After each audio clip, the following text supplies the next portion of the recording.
Kristen Bonilla. Thank you for coming to my TED Talk. Today I'm going to be talking about an important role I play in my life. In fact, it's one of my favorite roles I've ever held. And it's something a lot of people don't talk about and a lot of people don't think about.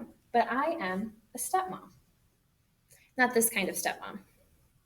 This is me and Karina. On my wedding day, I actually let her try on my dresses, unlike Cinderella's stepmom.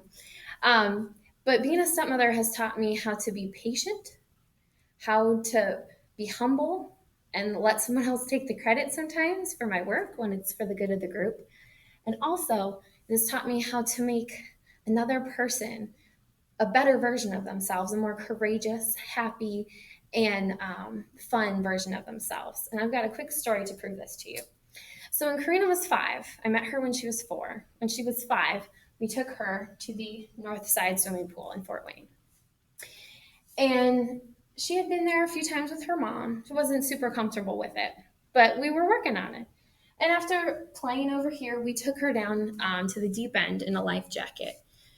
Oh my goodness. And it was probably the most traumatic experience I've had so far as a parent. She cried, she screamed, and she never wanted to go in the water again.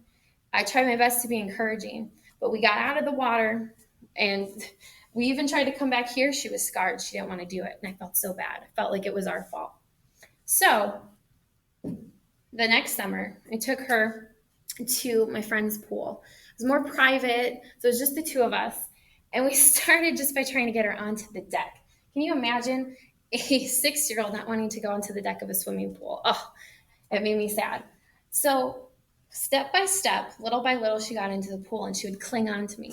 And as I would go around, she finally was able to be confident just to exist in the pool without me there. That was the accomplishment of the summer. Small goal, but it happened. And here she is, existing in that exact pool, smiling and happy. That was my goal. So this past summer, she was 7. I started working on the fundamentals. There we are at one of the water parks. We're having a good time, trying to help her float. I taught her the strokes. I listened to her. I put in a lot of patience. And let me tell you, at this point, at the beginning of the summer, she did not think she could float. She didn't think she could touch the bottom with her hands. But little by little, and conversation by conversation, I encouraged her. And so as we went on, look, now she swims all by herself, head completely underwater. She loves goggles. She feels like they're a secret world under there. And she loves pretending she's a mermaid. We go swimming all the time. She loves it.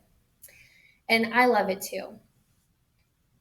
So here's our latest accomplishment. Let me prep you. So you can see these stairs in the background. So this summer she's swam, floated, touched the bottom, but she did not conquer the slide up here. It's about a 3-story slide at the Jorgensen Wine. She was terrified. And so I went with her on the slide, up the slide, because I can't go down with her. And she was shaken, and I told her, just look out there, babe. Don't look down.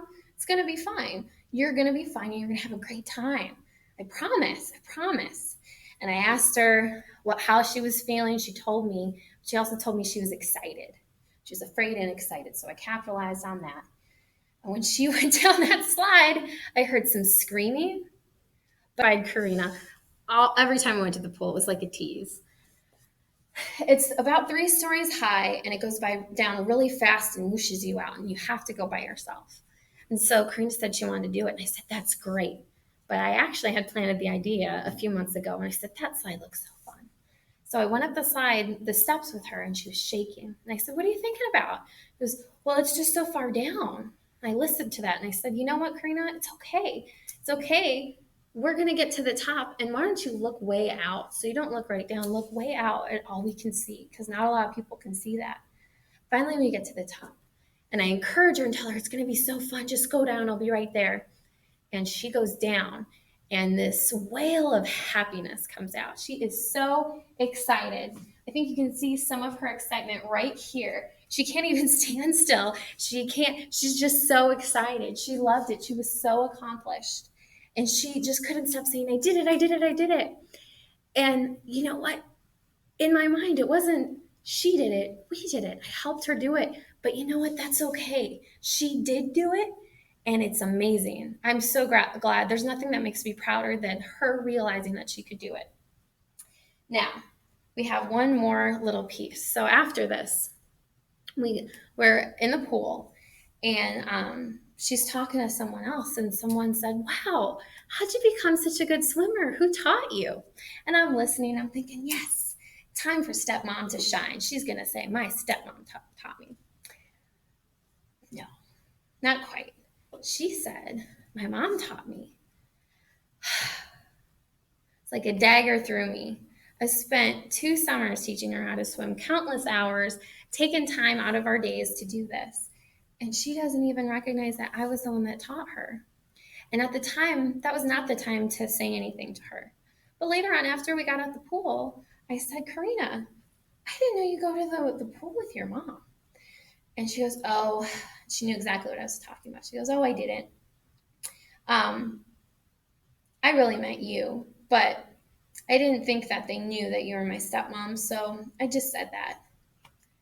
And it made my heart grow again. You This has taught me that you don't always need full recognition. You don't always have to snap out and say, "No, that's wrong."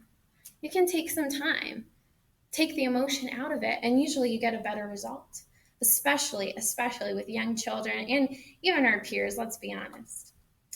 So, although you might not suspect it, being a stepmom has taught me so much, and it's made me a better person. I'm more patient now.